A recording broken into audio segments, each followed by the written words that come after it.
Iran खत्म हो जाए, पाकिस्तान अगला निशाना बने, सारे मुसलमान या तो घर वापसी हो जाए, इनकी किधर चले जाएं, पता नहीं, कुछ समझ नहीं आ रही जी। बड़ा दुख हो रहा है पूरी मुस्लिम उम्मा को जब हम देखते हैं कि अमेरिका का एक सेक्रेटरी ऑफ वॉर हमारे मजहब की तौहीन करता है। International court of justice, international criminal court में उनके खिलाफ जाना चाहिए। डोनाल्ड ट्रंप जो जंगे करवा रहा है पूरी दुनिया में, उसको मैन ऑफ पीस कहते हैं। लेकिन हम जानते हैं कि इजराइल के जहाज तो ईरान के ऊपर उड़ रहे हैं और हमारे बॉर्डर पे आ चुके हैं, और नेतन्याहू कह चुका है ईरान के बाद पाकिस्तान जिससे लड़ाई होती है पहले उसको काफिर डिक्लेयर कर देते हैं, फिर लड़ते हैं। अच्छा, ठीक है, फिर टेक्निकली ठीक बोला आपने, फिर आप 100% राइट। तो इसलिए अफगानिस्तान वालों ने पाकिस्तानों को काफिर डिक्लेयर कर दिया, पाकिस्तान वालों ने अफगानिस्तान को काफिर डिक्लेयर कर दिया, इधर ईरान वालों ने अरब वालों को काफिर डिक्लेयर कर दिया, अरब वालों ने ईरान को काफिर डिक्लेयर। हाँ, वैसे शिया तो काफिर है इनके हिसाब से, तो शिया उनके और शिया के लिए सुन्नी काफिर, तो इसलिए कोई दिक्कत वाली बात नहीं है, सब आपस में लड़ा। पाकिस्तान चूंकि आपको मालूम है बड़े खुद खतरात में घिरा हुआ है। हमारा जो वेस्टर्न बॉर्डर है वो हॉट है, इस वक्त हम बरसरे पैकार हैं। एक उसी जंग में जो यहूद और हनूद की कॉम्बिनेशन से हम पे लॉन्च की गई, हम पे हमला हुआ और हमने उसका जवाब दिया है अफगानिस्तान में, और ये उस गठजोड़ का हिस्सा था। सर आपको मालूम है कि मोदी साहब ने विजिट किया और कोऑर्डिनेट किया सारा, और ये सारा एक वेल ऑर्केस्ट्रेटेड प्लान के तहत वो गए हैं। और उनके अपने मुल्क में उनके खिलाफ ये आवाज़ें उठ रही हैं जो उन्होंने स्टांस अडॉप्ट किया हुआ है फ़लस्तीन के बारे में, और इस वक्त अफगानिस्तान को प्रॉक्सी इस्तेमाल करने के हवाले से। ये बदकिस्मती है कि हमारा नेबरहुड ऐसा है जो कि एक ऐसी जहरीली आइडियोलॉजी की गिरफ्त में है जो इंसान को इंसान नहीं समझती, और जो माइनॉरिटीज़ है उनको तो ये बिल्कुल यहाँ पे वो नहीं जो ईरान पे हमला हुआ है, लग तो यही रहा है जनाब स्पीकर के इस वक्त दुनियाए खुदा पे एक ही ताकत घूम रही है और वो इजराइल है। अपनी मर्जी से अटैक करता है, अपनी मर्जी से जंग ख़त्म करता है, अपनी मर्जी से टारगेट को सेट कर रहा है। जनाब स्पीकर, इस वक्त ईरान पे हमला बिला जवाब था।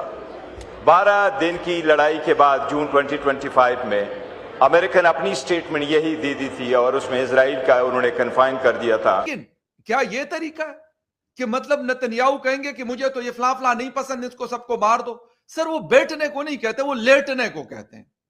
अरब ममालिक के साथ इसलिए वो सेट है, और कल उनके ऊपर भी आज रॉयटर्स की एक स्टोरी सुबह में पढ़ रहा था, उसके अंदर वो कह रहे कि अमेरिका ने बोला है कि भाई आप लोग चाहते हो कि हम यहां पे हमारे अड्डे हैं, तो भाई हर चीज के हम जिम्मेदार हैं, हम आपकी हर चीज के जिम्मेदार नहीं है। और अरबियों को ये गलती थी उनकी, वो ये मिसअंडरस्टैंडिंग थी उनकी कि वो समझ रहे थे कि यार अगर यहां पे अमेरिकन एयरबेस और वहां पे F-35 खड़े तो किसकी मतलब माई के लाल की मजाल है कि वो आके हमारे ऊपर मिसाइल मार देगा। ईरान ने कहा हम हैं और हम आपको मारेंगे, और वो ऐसे नहीं मारे उन्होंने कहा कि अगर आप हमें मारेंगे, लाजमी सी बात है हम इजराइल को टारगेट करेंगे, हम जहां इराक में अगर उनके बेसिस हैं उनको टारगेट करेंगे, कतर में, यूएई में, सऊदी अरेबिया में, कुवैत में उन्होंने टारगेट किया, और बिल्कुल सही किया, बिल्कुल सही किया। डॉक्टर साहब, मैं कहता हूं ना कि अगर पाकिस्तान से किसी थर्ड कंट्री की फायरिंग, पाकिस्तान से आपके ऊपर हमला होता है, मिसाल के तौर पर चाइना का, तो आप क्या कहेंगे? नहीं नहीं नहीं, हम तो चाइना जाएंगे, हम तो पाकिस्तान को कुछ नहीं बोलते, पाकिस्तान तो हमारा नेबरिंग कंट्री है। आप कहेंगे पहले इनको सीधा करो, उसके बाद चाइना को देख लेंगे। सर, ये तरीका होता है पूरी दुनिया का। न्यूक्लियर वेपन्स, अब ये दुनिया के क्रिश्चियंस ये बात कर रहे हैं कि ये सेक्रेटरी ऑफ वॉर इस्लाम की तौहीन कैसे कर सकता है। ब्रिगेडियर साहब, आप क्यों नहीं ये बात कर रहे हैं? देखिए, इसको देखना पड़ेगा, और ये तो किसी भी मौजूद माशरे में ऐसी चीज उसको इजाजत। सर, मुसलमानों ने अभी तक इसको देखा भी नहीं है, इस बात का अफसोस नहीं करूं मैं आपसे सर? नहीं, अफसोस आप, क्योंकि मैंने इसको तफसील से उस ट्वीट को, उसके जो कंटेंट्स हैं उसको देखा नहीं है। मे बी के उसकी लैंग्वेज ऐसी है जिसमें वो उनका कहने का मकसद कुछ और हो, बट ये तो कंडेमनेबल है। अगर वो उन्होंने वो बात की है तो उसको तो कोई भी जी शऊर जो है अप्रिशिएट नहीं कर सकता, और सही मानों में कंडेम करना चाहिए।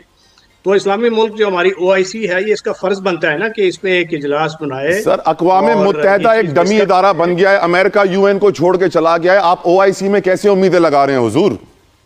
तो यही तो आपके पास है, और आपके पास फिर क्या है? ईमान के अलावा सर आजकल कुछ नहीं बचा है सर, फौरन नहीं है। तो बस यही है जुर्म ज़हीफ़ी की सजा मर्ग मुफाजात। You have to be strong in this जो रूल्स बेस्ड डिसऑर्डर है इस दुनिया में। इसमें आपने मजबूत होना है, मजबूत को ही वो तगड़ा समझा जाता है। और जियो पॉलिटिक्स इज ऑल अबाउट जो हॉबीसियन कॉन्फ्लिक्ट है, जी राशिद साहब, उसके इर्द गिर्द ये जो आजकल का जो जियो पॉलिटिक्स है वो रिवॉल्व कर रहा है। और है कि यूएई और सऊदी अरब और कतर भी, तीनों ये अमेरिका को बिहाइंड द सीन कह रहे हैं। ये ब्लूमबर्ग की स्टोरी है कि इस जंग को बंद कराएं वरना बहुत बुरे हालात होने जा रहे हैं। आज अमेरिका के 3 जहाज भी गिर गए हैं।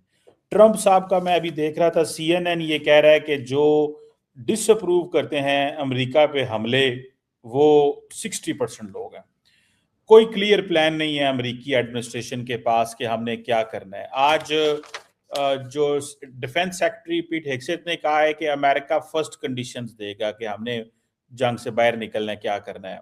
और दूसरी बात यह है कि आज उन्होंने भी कहा है कि 1 मंथ, कोई टाइम फ्रेम नहीं है। ट्रंप साहब ने रात को कहा था 1 महीना लग सकता है, इन्होंने कहा था 1 मंथ। डॉक्टर साहब, कारोबार तो यहाँ के खत्म हो जाएंगे, बिजनेस तो यहाँ का बंद हो जाएगा, तो अमेरिका फिर किसका एहतादी है कि ईरान के अंदर कोई थ्रेट नहीं था। जो अरबी हैं वो पाँव में पड़ गए हैं कि भाई हमारे साथ देखो क्या कर रहे हो तुम। और दुनिया की सप्लाई चेन जो है वो चोक है, अपने जहाज भी गिर गए हैं, अमेरिका में भी आप बैठे हैं। जरा बताएं कैसे देख रहे हैं आप इस सारी सिचुएशन को तार साहब? चीमा साहब, सबसे बड़ा अलमिया इस वक्त ये है, बिलखसूस ये सोशल मीडिया जो जिसकी एक मेहरबानी है कि असल खबर का कोई पता नहीं चल रहा। असल खबर पता ही नहीं चल रही, सिर्फ अब प्रोपेगेंडा। मुझे लग रहा है कि प्रोपेगेंडा मशीनें चल रही हैं आसपास। ये टीवी सोशल मीडिया सिर्फ प्रोपेगेंडा मशीनें बन चुकी, अपने अपने इंटरेस्ट बेस्ड जो है वो खबरें दे रहे हैं। इस वक्त मेरे जैसे लोग जो कि हकीकत को जानना चाहते हैं उनके लिए बड़ी मुश्किलात हैं। बड़ा सोच समझ के देखना चाहता है बंदा कि क्या क्या हकीकत है क्या नहीं है।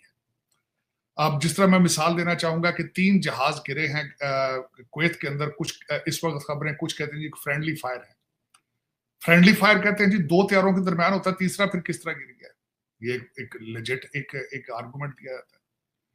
फिर ईरान ने दावा किया कि हमने गिराए हैं। लोग जो अपनी मर्जी की खबरें बताने, जब वो कहते हैं शायद रशिया ने कोई टेक्नोलॉजी दी है, रशिया के कुछ तैयारे आए हैं जिनकी वजह से, लेकिन हकीकत बिल्कुल पता नहीं इस वक्त क्या हो। ईरान क्लेम कर रहा है कि 560 अमेरिकन हमने मार दिए हैं। नमस्ते दोस्तों, जय हिंद। टाइम्स फॉर स्पेशल में आपका स्वागत है। जैसा कि आप सब वीडियो क्लिप में देख ही चुके हैं, इस समय सभी मुस्लिम देशों में लड़ाई चल रही है। सभी मुस्लिम देश इस समय आपस में लड़ रहे हैं, लेकिन पाकिस्तान की ये समझ में नहीं आ रहा है कि किसका साथ देना है।